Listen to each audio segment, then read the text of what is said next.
Hey guys, we hope you enjoyed this free clip of aggressive progressives on the Young Turks. This is just a preview of what you will receive with TYT membership. That means exclusive interviews, panel discussions, and more of Jimmy, and of course, me. Check out this next clip, and if you like what you see, you can access full episodes of Aggressive Progressives by becoming a member. Head to tyt.com/join now.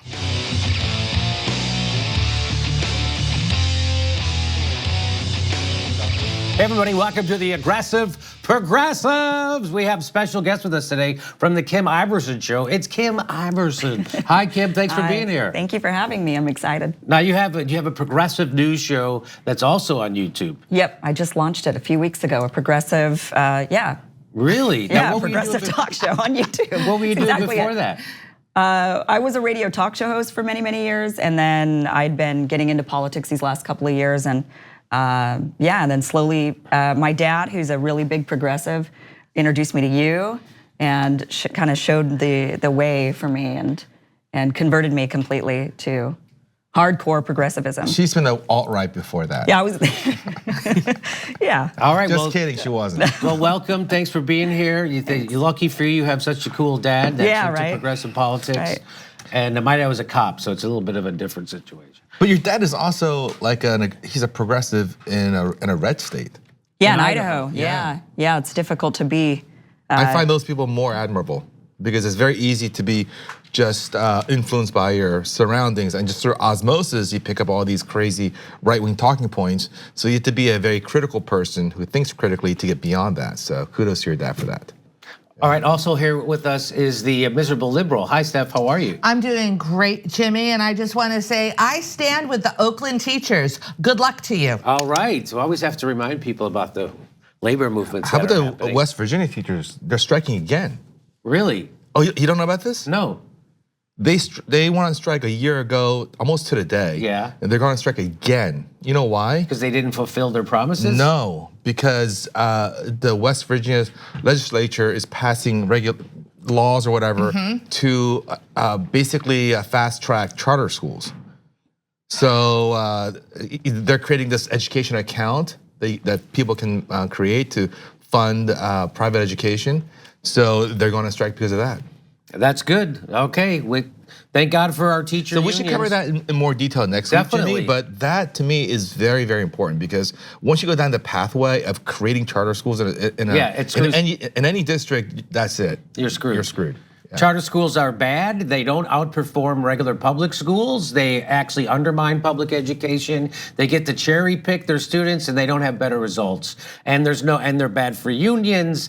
I had a niece who taught at a charter school. They just stole her retirement because they're a corporation. They went bankrupt and nobody knows where their retirement money is. They're just gone. Because Jimmy, anybody can start a charter school. Because anybody, literally almost anybody can start a charter school. The regulations, you get more regulations to buy a dog, I think, than to start a charter school. I think you're right. So what are we going to be talking about today? Stuff that they don't talk about in the mainstream news media. For instance, huge labor strikes that happen around the world get no coverage in the United States when their news media is run by capitalists. I wonder why. So there was 150 million people striking in India, got no coverage in the United States. Then there were 70,000 people went on strike in Mexico in a border town, and they're auto parts workers, and they export what they make to the United States, and 70,000 of them are on strike. And that's been going on since January, since the middle of January. Have you heard anything about it on MSNBC? No. You know why? Because they're not really progressives. They're fake progressives who take a lot of money and then gaslight you. That's what Rachel Maddow and Chris Hayes are. They're gaslighters. And we're here to tell you the truth. So we're going to talk about Mexican, the strike that's still going on. And it's growing. And they're winning. Yeah, so we're going to talk about that. We're also going to talk about the FBI admits to sabotaging progressive politicians as part of their charter. That's what the FBI does, which makes it so ridiculous that all these resistance people are in love with the FBI. They're your enemy. Also, we're going to talk about Facebook and CNN have teamed up again to purge anti-establishment voices on Facebook, and they call it good work. They call it fighting for liberty and democracy. They do it in the dead of night, but they say it's because they're doing it for transparency. They have unelected billionaire plutocrats deciding in the dark of night with no clear rules who gets to have free speech and who doesn't, and they say they're doing it for transparency. So we're gonna talk about all that coming up, but first, let me start with the Ilhan Omar controversy. We touched on it last week. Now, you remember what she tweeted out? It's all about the Benjamins, baby, and that's about referring to the AIPAC lobby and their control, their stranglehold on the United States government. And that was considered to be she was trafficking in anti-Semitic tropes, right? That's what she was doing, trafficking. Boy, last thing I wanna do is traffic in anti-Semitic tropes. And so she got in a lot of trouble, but then the Wall Street Journal showed solidarity with. Did you see this? The Wall Street Journal showed solidarity. AIPAC, the pro-Israel lobby, raises more than $100 million a year, which it spends on lobbying politicians for US aid and sending members of Congress to Israel. And I said, oh my God, breaking, Wall Street Journal shows unity with Ilhan Omar. Sources confirm the Wall Street Journal has not been asked to issue an apology. So, let me just throw it to you, Kim, and do you think that to me, that exposes the whole Ilhan Omar controversy to be phony? Yeah, I mean, clearly what she said was not anti-Semitic at all. I mean, just the whole entire controversy when they're saying, oh, she's slinging these slurs and I mean, the whole thing, it was like, okay, so you're not allowed to criticize the truth. You're not allowed to actually expose the money that's going on. And then, what I saw a lot of on Twitter, for example, was so many people saying, well, the fact that all of these Democratic leaders would come out and speak against her shows how wrong she is, how absolutely anti-Semitic her comments were. And it was like, no, that actually shows that the Democratic leaders are bought off by the lobby. That's right. And of course, that's why they're going after her and saying that you can't say these things. So I'm actually really surprised that the Wall Street Journal backed her. I'm really surprised by that. I know the Washington Post is in with the lobby. I don't think they tweeted that out in support of Ilhan Omar. I just think that was kind of a story they were running, and I kind of twisted it to pretend like that, because that could look like, hey, sounds like they're in solidarity with her. Oh, it's wrong because she was Muslim and she said it, and that's why she's not allowed to say it. But if you're white and you are a plutocrat, you could say it. That's okay. And if you're in AIPAC, you can say it because they all say it too. They brag about it. You're just not allowed to say it if you're saying it critically. Did you see the Wall Street Journal tweet that out, Steve? I didn't see it, but I did see Dave Zirin's tweet on this issue. And Dave Zirin, who is a progressive sports commentator, he said, as a Jew, I want to welcome anyone who wants to criticize a lobbying coalition funded by arms manufacturers, evangelical Christians, and allies of the right-wing edge of Israeli politics. Criticizing AIPAC is not anti-Semitic, and it's absurd that this even needs to be said. I agree. Well, it's not, but so you don't mind people trafficking in anti-Semitic tropes? That's such a funny phrase to me. Trafficking in anti-Semitic tropes. So Malcolm made the point that he thinks that maybe some people think that her phrasing is all about the Benjamins. They don't know that Benjamins means money, that they thought maybe Benjamins is— Netanyahu? Yeah, like it's like a stand-in for Jewish names. So it's all about the Jews. Like that's what she really meant. In which case that would be anti-Semitic, but I don't think she meant that. I mean, I think it's all about the Benjamins means it's about the money. It's all about the money. It's a phrase, yeah. And everyone knows that our government has bought. It's called the AIPAC lobby. It's not called the AIPAC community. It's called the AIPAC lobby. They're lobbying, Steph. I just think that, if you look at Ilhan Omar's constituency, I think they thoroughly support her on what she's saying and doing and executing in her office. And she has a short period of time to make waves, and she did a great job. I think she's doing great work. I'm really excited about her. I didn't know what a badass she is. If you saw the FBI former director McCabe was on 60 Minutes this past Sunday with Scott Pelley. I watched that interview. It was just, and I wanted to talk about it, but I put together videos, but I don't want to spend too much time on it. So I'm just going to do this little short segment on it. The guy McCabe's a liar. He got fired because he lied. He leaked information to the Wall Street Journal, and then he lied to his own investigators 3 times about it. So that guy Scott Pelley had on to go tear down Donald Trump, the guy who admitted he was trying to overthrow our own government, working for the FBI, that guy is a discredited liar who got fired for lying. He works for the FBI, which is almost redundant to say he's a liar. And Scott Pelley brings these people on like there's some kind of defenders of liberty and justice and truth. That guy McCabe's a liar who got caught trying to dictate his own, what he wanted inside of government.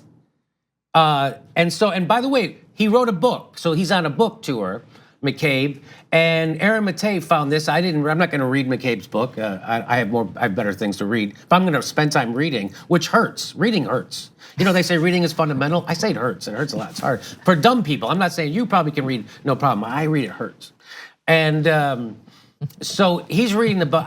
When I read the last book I read was Chris Hedges' of Farewell America, the Farewell Tour. And I want to slip my wrists afterward. It's like reading is dangerous. I gotta tell you this. So anyway, Aaron Matei's reading McCabe's book, and he found this little part in it. And here, watch this. It says, on page 136 of McCabe's new book, recounting a 2017 Oval Office meeting, quote, then the president talked about Venezuela, meaning Trump. That's the country we should be going to war with, he said. They have all that oil, and they're right on our back door. So there it is, right in the book. There's the president admitting it. And there's the mainstream news media going right along with President Trump. MSNBC, CNN, New York Times, Washington Post, they're all going along. Nancy Pelosi, Chuck Schumer, they're all going along with Trump's lie to invade and do an illegal regime change of another oil-rich nation. So none of them are better than Trump. They're all scum of the earth. They're all evildoers. They're all people who want to go kill other people so we can steal their natural resources. That's exactly what this is, and they're all on board for it. So when Nancy Pelosi tries to pretend she's better than Trump, she is not. She is an invader, a warmonger, and an imperialist and a murderer, just like Trump. Just like Obama, just like George Bush, just like Clinton, just like Reagan, they're all the same. Do we have to go back to Vietnam, Cambodia? The biggest terrorist program in the world is our drone program. So this is, I'll throw it to my panel. That's what reading this makes me think. What does it make my panel think? Well, I totally agree. And this Venezuela situation is, I can't believe it's the same movie again. It's the exact same thing. The leader of a country that sits on a lot of oil is really, really bad. Really bad. We must do something to save his people from him because he's so bad. We need to change the regime. And by the way, we always call them the regime. We don't call it the Maduro administration. Right. The Maduro regime. Right. And we must change it. So we are definitely in favor of regime change. Now, the situation in Venezuela is super, to me, just so painfully obvious that it's yet another oil grab. And one of the things is that we recently, I gotta get the facts on this straight, but we recently changed our laws so that we cannot pay Venezuela for the oil that we're taking. So we're basically taking a lot of oil from them right now and not paying them. So we owe them all this oil credit. And we're not gonna give it to them until they cooperate and get rid of their current leader and bring us a leader that we like. And agree to privatize their oil. Correct. Yeah. So in a way, we've privatized their elections for them, right? Yes. Like they have Maduro. Now they're like, you know what? You know who we want? Guaido. You guys had a government election. We had a private election over at the Center for American Progress and the Council on Foreign Relations, and we decided Juan Guaido would be our guy. And so. And isn't it?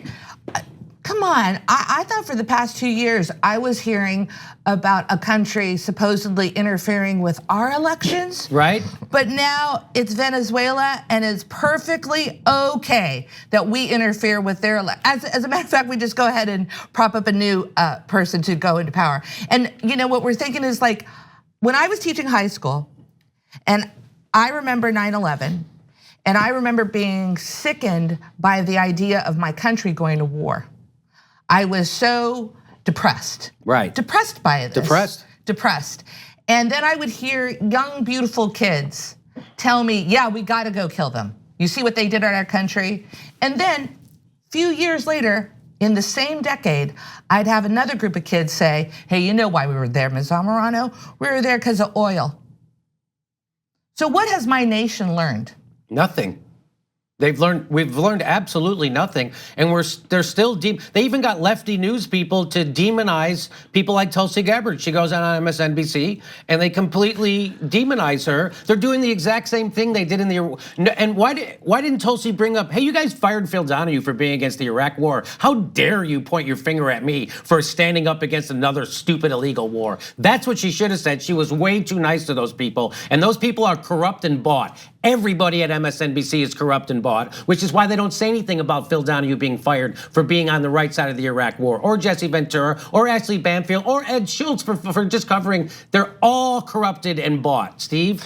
Yeah, so back to Ilhan Omar, she was grilling Abrams, Yes. The congressional hearing. We played it last week. Yeah, and the only thing I wish she would have said is, she said, are you okay committing atrocities for American interests? What she should have said was, are you okay committing atrocities for American corporate interests? Because those interests, a person sitting in Indiana and Mississippi, it doesn't really help them, right? Right. But we're doing this at the behest of corporations who have a lot of money to be made in these places. So look, I want us to make decisions with our eyes wide open. If we want to invade Venezuela for their oil, let's just say we're invading Venezuela for their oil. Let's just own it. Say we are marauders, we are pirates, we take from other people, and we can because we're terrorists. Because we are strong. If you don't like it, suck it. Yeah. Let's not pretend that we're there for humanitarian reasons. Oh, Venezuela, we're saving them from themselves. We need to be there because we are so good and they're so bad, and we're going to restore order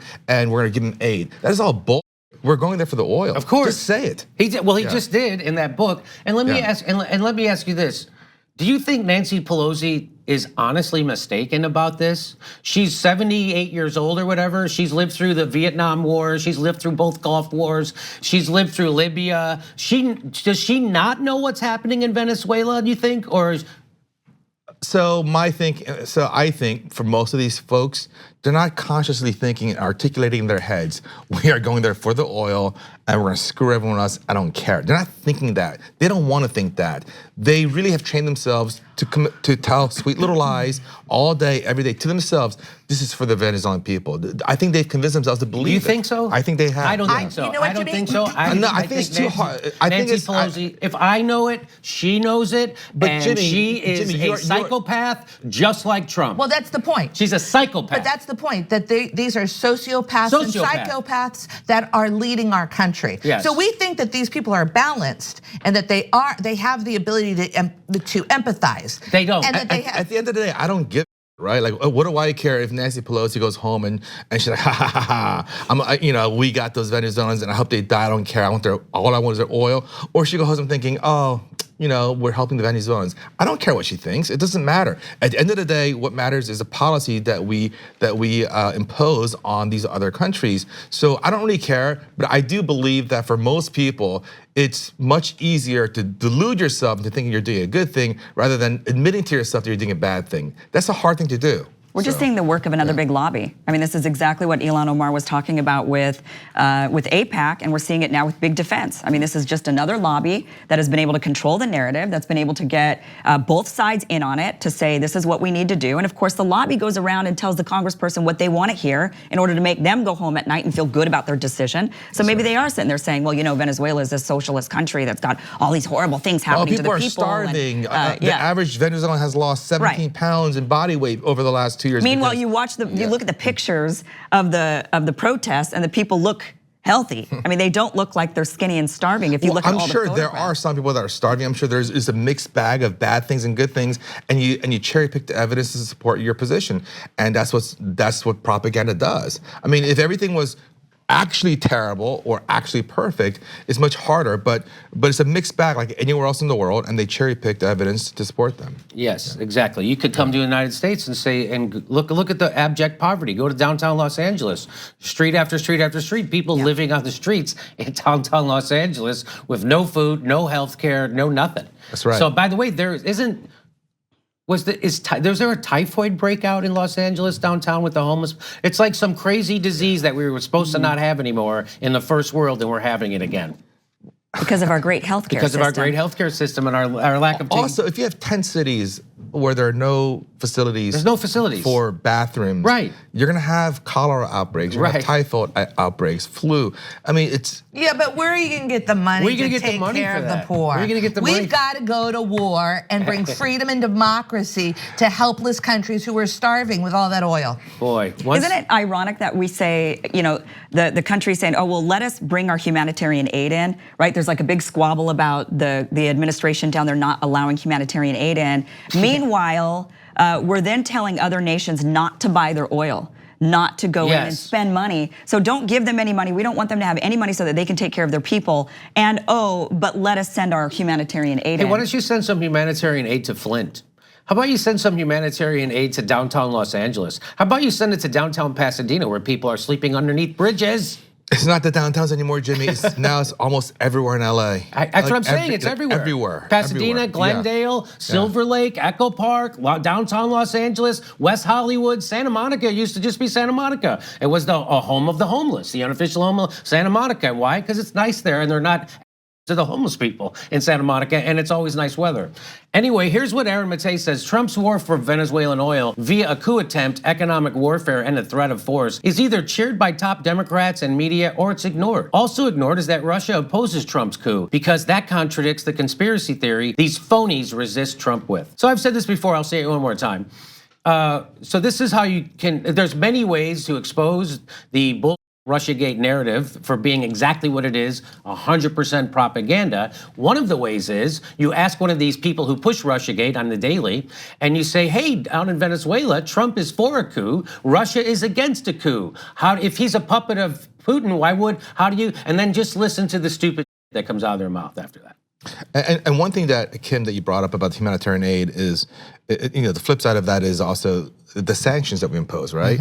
So whenever we have a strong man or some leader that we don't like, and we want to point our fingers and say they're so bad, we must invade, we impose sanctions to make things worse and more desperate. Right. And then we say, see how bad things are, see how desperate things are? That's why we have to invade.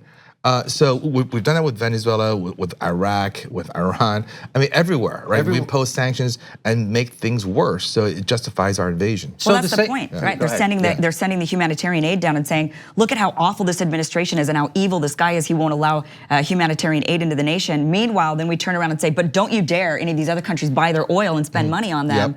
It's double speak. That would provide humanitarian aid. Right. Sanctions are not devised to bring democracy to a country. They're devised to bring a country to its knees so then we can then steal their natural resources. That's what sanctions are for, which is different than BDS because it's not a government putting sanctions on Israel, it's just people, right? And so that's why it's totally different. But anyway, one last thing on this. Total confusion in the left portion of USA. Opposing Trump, who they accuse of being a Russian puppet, yet Russia is against his coup in Venezuela, so they pretend not to know that. Crying about foreign meddling by a smaller government, yet fomenting possible civil war. Hashtag not left. Okay, so that's perfect. So now, Amy Klobuchar there's a lot of people, Bernie just announced, so you know everything there is to know about Bernie after the show, so I don't need to go over it with you, but he gave a 10-minute speech where he announced, and it was chock full of policy, nothing but policy ideas, the concrete ways to help your life. And you know what those are: free college, living wage, Medicare for all, break up the banks. He has great concrete domestic policies. So I'm going to show you what corporatists are doing they're trying to, hey, I'm not against Bernie, I'm not against Medicare for all. So this is from that Pod Save America. Pod Save America, very popular podcast, and then it became a show on HBO, and it's a couple of guys from the Barack Obama administration who pretend to be resisting Trump. What they're really doing is resisting progressives. And what they're doing is doublespeak and corporate bull to get you to question yourself and question your own ideas. That's called gaslighting.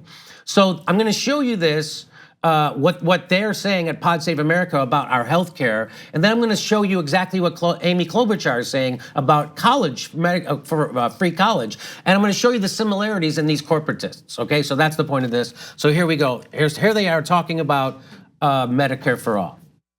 There are legitimate policy arguments in favor of a Medicare access approach as opposed to a Medicare for all approach that is not ideological in the sense that it doesn't make you less liberal, and it doesn't make you less progressive to view it as a positive outcome because. Let me just stop it. Yes, it does. Yes, if you're for Medicare access instead of Medicare for all, it makes you less progressive. This is called gaslighting, which is another form of lying. So right now he's gaslighting the people who tune into him to resist Trump, and he's gaslighting them, he's misinforming them on purpose about Medicare for all. Just so you know, it does make you less progressive. The progressive position is Medicare for all. The less progressive position is any other thing else. Again, we are all going to end up paying for healthcare. The ultimate goal here is not a process one. It is not, a private healthcare plan versus a Medicare plan. If you have good insurance that you can afford, that protects you when you need it most, that gives you the option to get the preventative care that you need without bankrupting you and your family, that makes you feel safe and protected, that is the goal. That is not the goal. If I could scream it louder than this, I would. That is not the goal, and he is full of. The goal is to bring health care to everybody. Right now, 30 million Americans are left out totally, and then there's a bunch more millions of Americans who are underinsured. And I got news for you. When he says it doesn't make a difference if it's private or it's government, the goal is no. Here's why it makes the biggest difference and why that guy is lying to you from the Barack Obama administration. Because I have what they call gold-plated insurance. I have that. I pay for it, right? Every time I go to use it, they deny me coverage. I had to get a CT scan just a few weeks ago. And guess what Blue Cross said? No.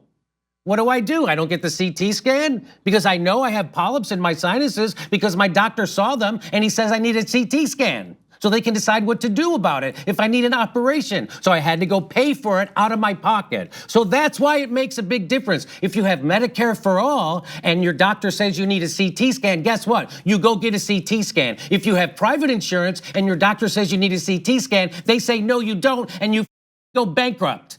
That's the program we have now, you stupid jagoff at Pod America. That should be called Pod Save Insurance because that's who these charlatans are. Those guys are grifters. Those guys are liars and charlatans, and they're bullshitting America about healthcare, and shame on them. And they're doing it in t-shirts and baseball caps, so they look super casual and real and down to earth. I couldn't possibly be a corporatist tool. I'm wearing a baseball hat and a t-shirt. You're a tool and a liar. And if you had any guts, you'd come on this show and try to defend that bull. But you won't. That's why you and Bill Maher on HBO spewing corporatist bull and pretending you're lefties. You are not lefties. You are not a progressive. You are a right-wing liar. So Jimmy, this notion that you have access to things. Access. Is so ridiculous. You know what all those homeless people have? Access. I have access. They have access to buy a Rolls Royce. They just don't have the money for it. But they have access to a steak. Right? Yes, they have access to all those things. So the notion that you have access to Medicare is the same thing as actually getting Medicare. It's such a fake way of sidestepping the real issue. That's exactly right. And he goes on to say that the real goal is to make sure that GDP doesn't. It's got nothing to do. The goal is to bring healthcare to everybody. That's the goal. And ironically, when you bring healthcare to everybody through a Medicare for all system, it saves trillions of dollars. It ends up actually saving trillions of dollars. So if you actually do the more progressive policy, it actually saves you more money. But that's not what he's interested in. He's not interested in saving money. He's interested in keeping his corporate pockets full of cash. That's what that's about. That's about keeping the gravy train rolling inside the Democratic Party. And that's why Pod Save America are bull liars, and you should never listen to them about anything because that shows me right there, this guy's incapable of telling the truth. He can't even tell you the truth about medicine. So ask yourself this, okay? If you're just a regular person, and the question is, do you think everyone in this country should have actual healthcare? Not access to it, but actual healthcare. Actual. The answer should be yes, unless it's one of the, except for 3 reasons. 1, you're just a crazy person who doesn't want people to have healthcare.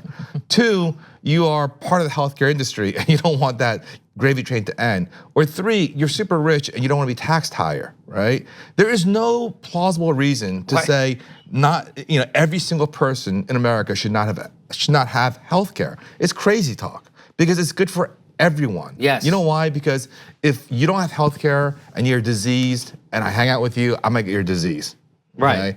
If you're not healthy, you can't come to work, it hurts me as a member of the Young Turks. Not having you here hurts me financially. Right. So it makes sense for me and makes sense for everyone to have health care. The only way it doesn't make sense is if you are a crazy person who thinks people should just die if they don't have health care. And there are people who think that. There are people who think that. Well, you saw when Ron Paul was at the debates, was it 4 years ago, whatever, maybe even 8 years ago, and he said that they applauded. Yeah, they're like, if you're a veteran who fought for this country, came back, don't have health care, and you have a deadly disease, should you die? Like, yes, you should die. And they applauded. There are people who think like that, Steve. So you can be one of those people, but these Save America guys, these are gaslighters. These guys they would never claim to be one of those people. No, right? but they are. Yeah. So no, they're not. So what are they? They're either people that are very, very wealthy who don't want their taxes increased, or they are somehow in the tank for the healthcare industry. I think it's both. Yeah, it could be both. It could be multiple reasons. Multiple right? reasons. I think you have to speak their language. Because I think when we speak our language, they're not getting it. Clearly, the message isn't getting through, right? So I think we need to speak their language. And maybe what we need to say is, I know we're going to get to the Russia, little bit here, spreading information. But one story that came out, if you remember, a couple of weeks ago, that they were spreading anti-vax information, that they were going around getting people to be anti-vaxxers. So they were trying to get, so that people, little kids wouldn't get their measles shots or whatever. And this would, of course, then make America less safe, because if we've got all of these people buying into this Russian propaganda, apparently, that there's this anti-vax movement that's propped up by Russia. Okay, so then you just tell that to these people that are all about Russia, that are sitting here spewing this line of, well, whatever we need with medical, we just need to kind of be reasonable, and then say, no, look, you believe in Russia being this big bad boogeyman for the United States, okay? So they're spewing anti-vax propaganda. That means there's going to be a lot of unhealthy kids out there. And when one kid gets the measles and spreads it and it morphs, then how are you going to combat this outbreak? It is a national security issue that's against Russia so that's why we need to have Medicare for all. Like, maybe we just have to speak their language and appeal to the, okay. Oh, so buy into their Russia game and say, hey, you're right, Russia's trying to get us to go off vaccines. We need Medicare for all for everybody. To prevent, the Russian invasion of, what they're trying to do to us. Yes, they believe in that Russiagate anyway, so let's make them use that belief for a good result. Yes, so when we come back, we got to take a break, our first break. And when we come back, I'm going to show you how Amy Klobuchar answered a question at the CNN town hall about free college, and it sounded very similar to what the Pod Save America guy says about Medicare for all. It's a bunch of gobbledygook that doesn't make any sense. So when we come back, we're going to talk about that, the Mexican strike that's happening in Mexico, and a lot more. We'll be right back. Hey guys. We hope you enjoy this free clip of aggressive progressives on the Young Turks. This is just a preview of what you will receive with TYT membership. That means exclusive interviews, panel discussions, and more of Jimmy, and of course, me. If you like what you saw, you can access full episodes of Aggressive Progressives by becoming a member. Head to tyt.com/join now.